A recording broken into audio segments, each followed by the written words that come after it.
Hi, my name is Marcus Veerman and I'm an ideas man essentially. I specialise in solving problems and designing solutions for people and things, but especially for children and play, with a focus particularly on STEM skills. And today I'm going to be talking to you about two different areas that you can use to encourage STEM skills in your schools. And I particularly want to focus on the STEM skills that I specialise in, are the really broad foundational skills that children need to thrive in our modern world. So things like problem solving, analytical thinking, particularly the ability to be self-motivated and work independently, and the stuff that we need that drives us from the inside, not the stuff that teachers or others make us do, the projects that teachers make us do from the outside. So I run a not-for-profit charity called Playground Ideas, which also contains a social enterprise called Nudel.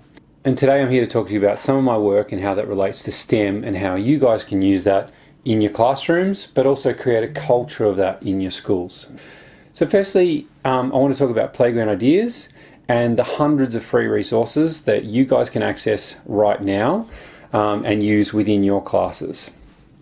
So the background of where Playground Ideas came from is that in 2007 I found myself in Thailand. I followed my wife to Thailand because she got a job over there, and it was there that I built my first playground, and by 2010 I had built 40 playgrounds up and down the Thai-Myanmar border for refugees, and by 2020 we've now supported about 4,200 communities around the world in about 143 countries, and that has impacted the lives of about 2 million children or more, conservatively speaking. So how can you use Playground Ideas to teach STEM skills? We've created over 150 playground designs from simple and recycled materials. We've created a series of manuals. Our starter kit, which allows anyone to basically create a simple playground design. So we've got a playground builder's handbook, which goes through the process of how you create a community-centered playground. We've also got a safety manual, which in a cartoon way describes the international playground safety standards so that you can work out what you would need in your space to design a playground. So here's an example of how the soft fall requirements. The other thing that we've got, which is I think something that teachers use a lot, is our 3D drag and drop playground designer. You can literally drag and drop different playground materials into a flat green space, and students can create a design for their school or for their backyard or for whatever using that tool, and that's all completely free. All you've got to do is go to playgroundideas.org and get the kids to log in, and all of these resources are freely available to them.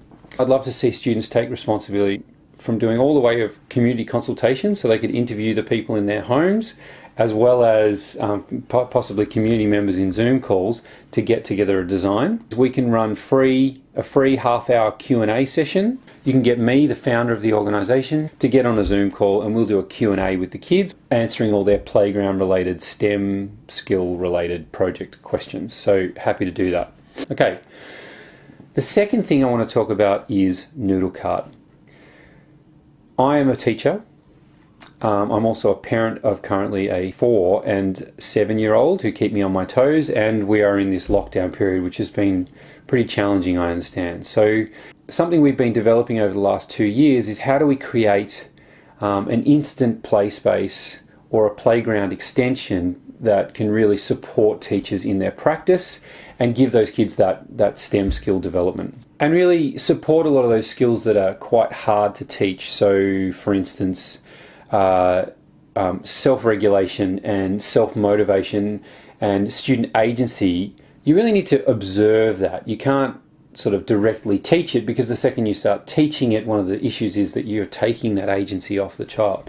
So Nudel is our latest edition that really helps with that. Here is a miniature 17.5% model of a Nudel. Just to give you an example, the big one, this is a Nudel mini piece, very small, and this is the full-size cart, which I obviously can't fit in this shot. They are the exact replica pieces. These can be purchased from our website, and all proceeds go towards building playgrounds in the developing world, and also to giving grants for disadvantaged schools to get Noodle Kart. Here's a quick video of the Noodle Kart and how it works.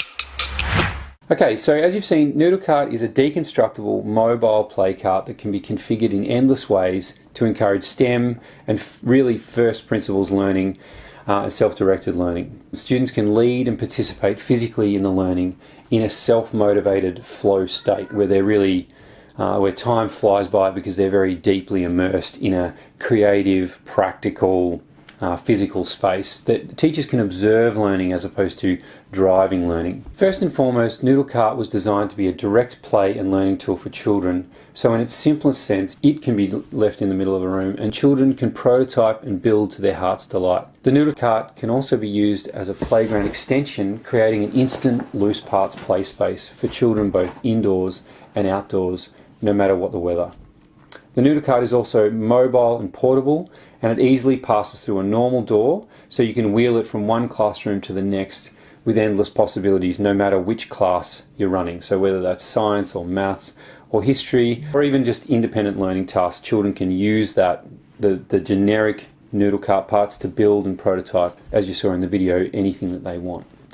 The Noodle Kart comes with a teacher training manual, and that manual offers hundreds of ideas for different challenges you can set for children to build and prototype and design depending on their age level. However, most teachers instantly see how they can connect the Noodle Kart to STEM learning because it's just so adaptable. I'll just flash up one of the pages in the teacher training manual, which has 100 different ideas of tasks that you can set for children, which are all completely open-ended and you can share with your students.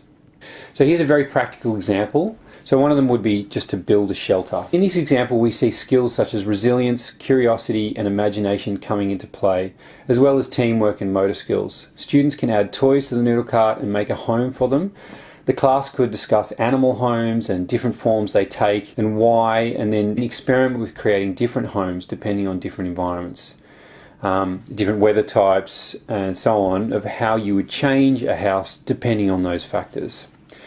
With older students, we might weave in humanities and history and conduct experiments outside with different materials that could be used in making outdoor cubbies.